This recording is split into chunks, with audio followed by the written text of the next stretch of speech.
आप सभी का आपके अपने YouTube channel sociology with Sangeeta में मैं संगीता स्वागत करती हूँ। और इस चैनल पे अभी हम लोग यूपी पीजी का जो हमारा सोशियोलॉजी का सिलेबस है उसे मैं आप लोगों को टॉपिक वाइज कवर करवा रही हूँ। तो चलिए क्लास को लेट ना करते हुए स्टार्ट करते हैं। और मेरी आप सभी से रिक्वेस्ट है कि अगर आपको क्लास से हेल्पफुल लगे तो प्लीज़ आप इसे अपने दोस्तों तक शेयर कीजिए। चैनल पर नए हो तो प्लीज़ सब्सक्राइब कीजिए तथा अगर आपको क्लास हेल्पफुल लगे तो प्लीज़ इसे लाइक कीजिए और आपके कमेंट्स भी मुझे बताएं, क्योंकि आपके लाइक्स और आपके कमेंट्स मेरे लिए मोटिवेशनल का काम करते हैं ताकि मैं आप तक और अच्छे क्लास को और बेहतर ढंग से लेकर आ सकूं।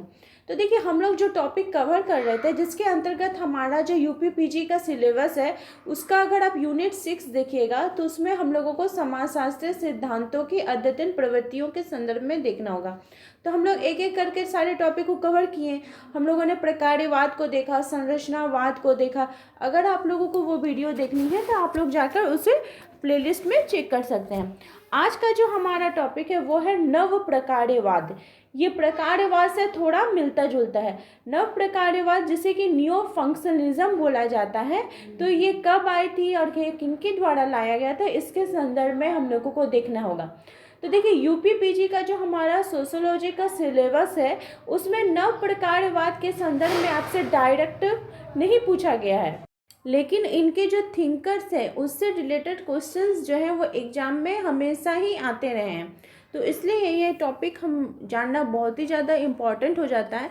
तो मेरी ये कोशिश है कि मैं आप तक उन सारे छोटे से छोटे बिंदुओं को भी लेकर आ सकूँ जो कि आपके एग्ज़ाम से रिलेटेड हो और आपके लिए वो हेल्पफुल है। तो चलिए स्टार्ट करते हैं। तो नव प्रकार्यवाद के जनक की अगर बात की जाए तो नव प्रकार्यवाद के जनक के रूप में अमेरिकन समाजशास्त्री जेफरी अलेक्जेंडर का नाम लिया जाता है। उन्होंने नव प्रकार के संदर्भ में अपने सिद्धांतों को बताया था।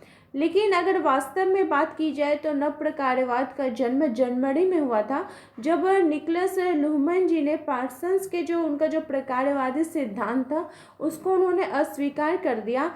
और उनकी अपनी जो पुस्तक थी निकोलस ल्यूहमैन जी की डिफरेंशिएशन ऑफ सोसाइटी, जो कि 1982 में प्रकाशन हुआ था, इसमें उन्होंने अपना जो इस पुस्तक के माध्यम से प्रकार्यवाद का एक नया विकल्प उन्होंने प्रस्तुत किया।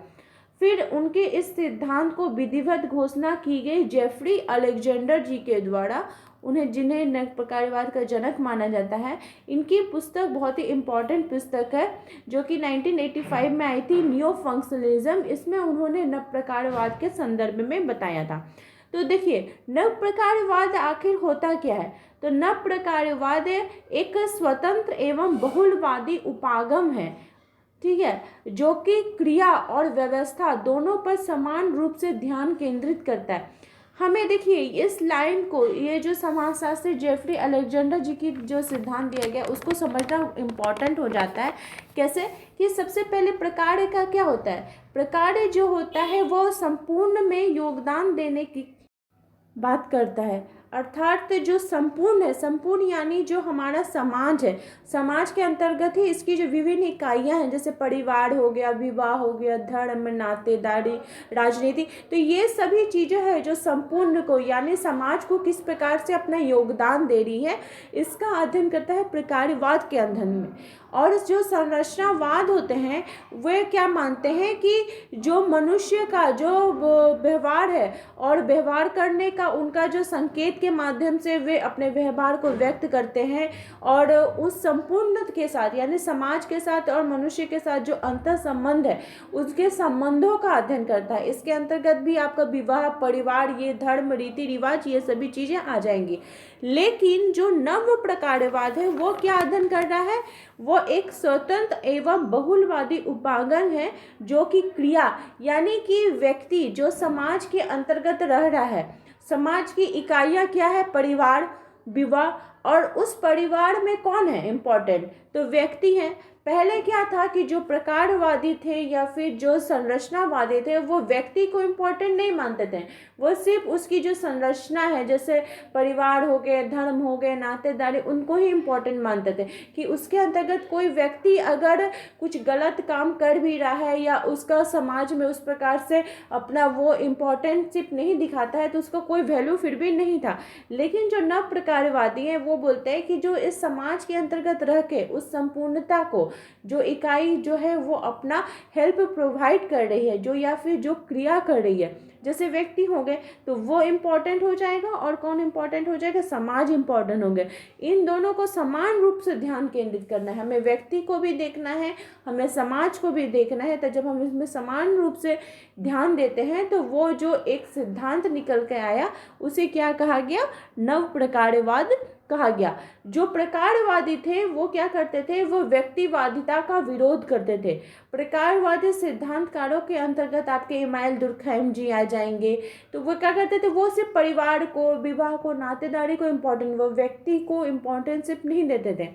लेकिन जो नव प्रकारवाद है यह एक ऐसी प्रवृत्ति है जो कि प्रकारवादी सिद्धांतों में कुछ आदर्शवाद, कुछ आनुभाविकता जैसे बुराइयों को दूर करने के लिए एक विकल्प के रूप में प्रस्तुत करता है।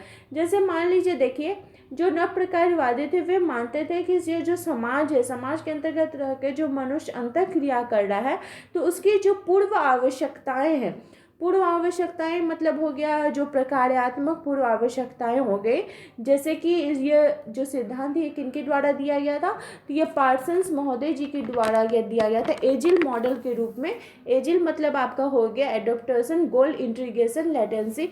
इसमें उन्होंने बताया था कि समाज के अंतर्गत रहने के लिए सहयोग भी जरूरी है, आपसी संघर्ष भी होगा, अपना कुछ लक्ष्य भी होता है, और कुछ हमें समाज के अंतर्गत रह के कुछ ग्रहण करने की भी प्रवृत्ति को अपनाना पड़ता है। ये था आपका एजिल मॉडल के अंतर्गत। बोला कि जो सिद्धांतकार थे, जो पूर्व आवश्यकताओं पर आधारित थे, उनके अपने कुछ सिद्धांत थे। तो उसमें परिवर्तन लाने के लिए, जैसे मान लीजिए कि जो नव प्रकारवादी थे वे मानते थे कि जो व्यक्तिगत क्रियाएं हैं, मनुष्य जो समाज के अंतर्गत रह के व्यक्तिगत क्रियाएं कर रहा है, जो सामाजिक क्रियाएं कर रहा है, वो व्यक्तिगत क्रियाओं के फलस्वरूप क्या हो रहा है कि समाज के अंदर कुछ परिवर्तन भी हमें देखने को मिल रहा है। कि जैसे मान लीजिए पहले क्या था कि जो दहेज प्रथा स्टार्ट हुआ था, तो वो हुआ था इसलिए कि जो नव दंपति हैं तो वो अपना नया फैमिली स्टार्ट कर रहे हैं, तो उनको कुछ आर्थिक स्थिति उनका ठीक करने के लिए या फिर हेल्प करने के लिए कुछ बर्तन, कुछ पैसे दिए जाते थे। तो फिर धीरे धीरे ये कुप्रथा में बदल गया। फिर क्या हो गया कि जो महिलाएं थे उनके ऊपर बहुत सारे अत्याचार होने लगे, बहुत सारी हत्याएं होने लगी दहेज प्रथा को लेकर।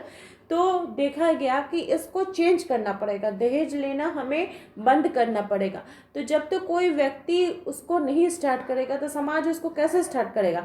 तो किसी एक व्यक्ति को तो क्रिया करना पड़ेगा, तभी तो इस समाज के अंतर्गत परिवर्तन हो सकता है। जैसे मान लीजिए जो विधवा विवाह था, विधवाओं जो सती प्रथा था जिसमें हस्बैंड अगर डेथ कर जाता था तो जो पत्नी थी उसको अपने हस्बैंड के साथ जल जाना पड़ता था।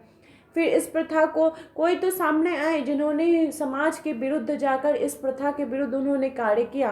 तो जब तक समाज के अंतर्गत जो कार्यात्मक पूर्व आवश्यकताएं हैं, जो हमारे एक पूर्व धारणा है, उसके विरुद्ध जब तक मनुष्य कार्य नहीं करेगा समाज के अंतर्गत परिवर्तन नहीं आएगी। तो इनकी बात किनके द्वारा की गई, तो जेफरी अलेक्जेंडर जी के द्वारा की गई, निकोलस लूहमैन जी के द्वारा की गई, पार्लेमे जी के द्वारा की गई। तो ये सभी जो है वो नव प्रकारवादी सिद्धांत के प्रमुख सिद्धांतकार है। तो आई होप आप लोगों को जो नव प्रकारवाद है वो अच्छे प्रकार से समझ में आ गया होगा। प्रकारवाद और नव प्रकारवाद में सिर्फ थोड़ा सा ही अंतर है। जहाँ प्रकारवाद क्या करता है, जो संपूर्णता की इकाई की योगदान को अध्ययन करता है, वही जो नव प्रकारवाद है वो संपूर्णता की इकाई का तो अध्ययन करता है, साथ ही साथ उसके जो क्रिया होते हैं यानी उसके जो व्यक्ति होते हैं और जो व्यवस्था होती है, समाज होते हैं, उनका भी वो गहन अध्ययन करता है। तो मेरे चैनल के साथ बने रहने के लिए आप सभी का धन्यवाद। अगर आपकी कोई भी क्वेरीज है तो प्लीज़ मुझे कमेंट करके बताएं। Thank you.